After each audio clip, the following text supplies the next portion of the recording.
नमस्कार साथियों, बाइक को भी चैनल पर फिर से आप लोगों को और एक नए वीडियो में स्वागत है। आशा करते हैं कि आप लोग अपने जीवन में खुश होंगे, मस्त होंगे और मजे में भी होंगे। हमने आज फिर बॉलीवुड की बैकग्राउंड से जुड़ी हुई और एक रियल किस्से से आप लोगों को रूबरू करवाने वाले हैं। बॉलीवुड की बैकग्राउंड में अनगिनत किस्से कहानियां छुपी हुई होती है जो कि आमजन तक नहीं पहुंच पाते हैं। हमारे चैनल पर हम कोशिश करते हैं उन्हीं किस्से कहानियों को आपके सामने लाने की। तो चलिए कहानियों पे चलते हैं, शुरू करते हैं बॉलीवुड की बैकग्राउंड से जुड़ी हुई और एक नए किस्से। शोले। 50 साल बीत जाने के बाद भी शोले फिल्मों के बारे में लोग अब भी नहीं जानते ये बातें। 50 ईयर्स ऑफ शोले। शोले के 50 साल। शोले के चरित्र अभिनेता जगदीप से लेकर ए.के. हंगेल तक शोले के वे कलाकार जो आज भी याद आते हैं। सिर्फ हीरो नहीं, शोले के हर चरित्रों ने बनाई पहचान। 15 अगस्त 1975 को भारतीय सिनेमा के इतिहास में एक ऐसा अध्याय जुड़ा जिसने सब कुछ बदल दिया।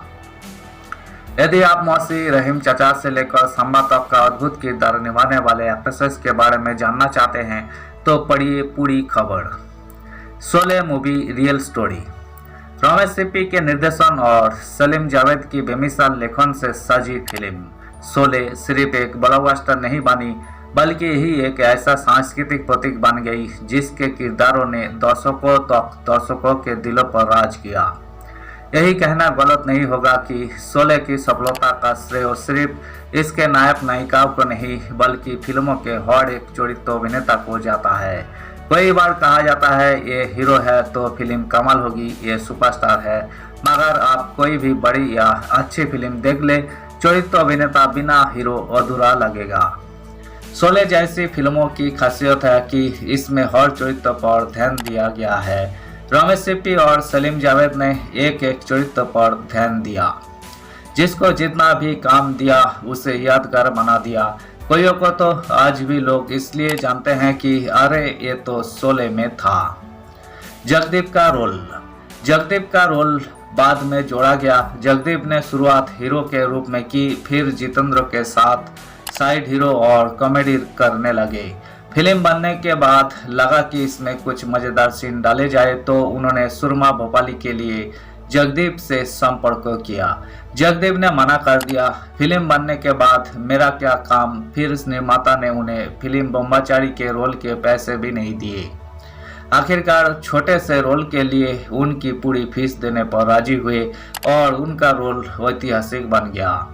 इसमें उनकी जॉय वीरू के साथ कव्वाली भी थी, मगर फिल्म लंबी होने के कारण वो फिल्माई नहीं गई। विकास आनंद का किरदार। विकास आनंद ने फिल्मों में जेलर का किरदार निभाया जो ठाकुर को जॉय और वीरू के बारे में जानकारी देता है। गर्म हवा से इन्होंने अपना करियर शुरू किया। शोले के अलावा दीवार, हेरा फेरी, दूसरा आदमी, दोस्ताना, मसाल, मुकद्दर का सिकंदर, लोहा, मर्द की जुबान, बोल राधा बोल, आंखें, क्रांतिवीर आदि सैकड़ों फिल्मों में चरित्र अभिनेता के रूप में काम करते। इनके चेहरे के कारण इन्हें ज्यादातर जज बनाते या फिर पुलिस डिपार्टमेंट के किसी पद पर। इन्होंने कुछ टीवी सीरियलों में भी काम किया। अरविंद जोशी ने ठाकुर बलदेव सिंह के बड़े बेटे का रोल निभाया जो एक्टर सरमन जोशी के पिता थे। उन्होंने कई हिंदी और गुजराती फिल्मों में काम किया। सत्यन कपूर का रामलाल का किरदार।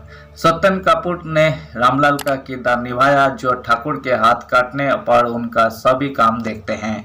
काबुलीवाला और बंदिनी जैसे फिल्मों से शुरुआत की। 70 से 90 के दशक में लगभग हर दूसरी फिल्मों में नजर आते थे।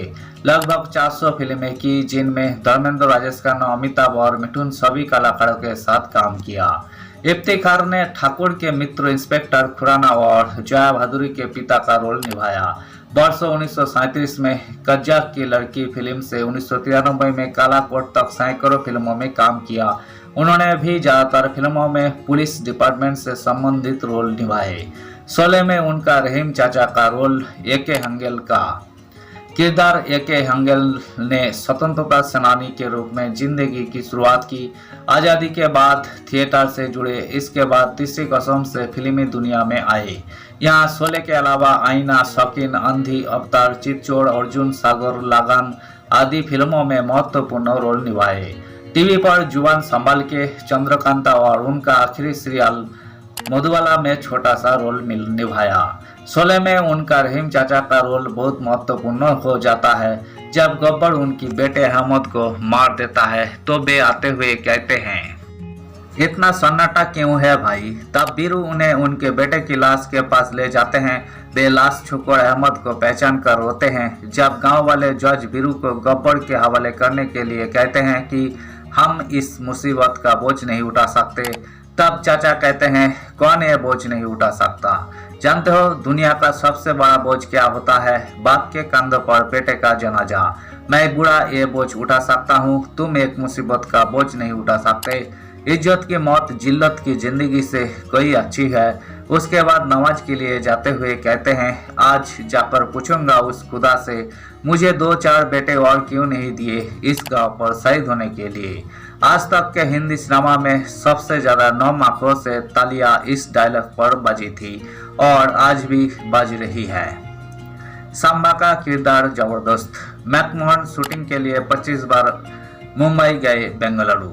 मैकमोहन का रोल केवल टेकरी पर बैठ गब्बर की मदद करने वाले सांबा का था। कुल जमा 3 डायलॉग। इतने से रोल के लिए 25 से ज्यादा बार मुंबई से बेंगलुरु जाना पड़ा। अपने रोल से नाराज थे। फिल्म इतनी बड़ी थी इसलिए छोड़ भी नहीं सकते। रिलीज के बाद शोले ब्लॉकबस्टर हो रही थी मगर इन्होंने ध्यान नहीं दिया। मगर धीरे धीरे ये जहां जाते लोग सांबा सांबा कहकर इन्हें घेरने लगे। तब इन्हें एहसास हुआ कि सलीम जावेद और रमेश सिप्पी क्यों उन्हें कहते थे, छोटा रोल है पर तुम इसी शोले के नाम से जाने जाओगे। लीला मिश्रा बनी थी मौसी। लीला मिश्रा ने माँ, दादी और चाची के रोल किए मगर शोले से उन पर मौसी का ठप्पा लग गया। अनमल घड़ी, आवारा, लाजवंती, दोस्ती, चितचोर, राम और शाम, नानी माँ, सरगम, सदमा, दांता आदि इनकी यादगार फिल्में हैं। शोले में जॉय और मौसी के संवाद आज भी लोकप्रिय है। वही बसंती से भी इनकी नोकझोंक मजेदार है। राज किशोर को हम पड़ोसन की किशोर कुमार की मंडली के सदस्यों में से एक के रूप में जानते हैं। इसमें जेल में कैद जोगे हैं का चरित्र तो बखूबी निभाया। इसके अलावा दीवार, करिश्मा, कुदरत का, राम और शाम, हरे रामा हरे कृष्णा, करण अर्जुन में भी छोटे छोटे किरदार निभाए। सचिन का महत्वपूर्ण किरदार। बाल कलाकार सचिन ने शोले से महीने भर पहले ही जुबा के रोल में गीत गाता चल से धूम मचाई थी।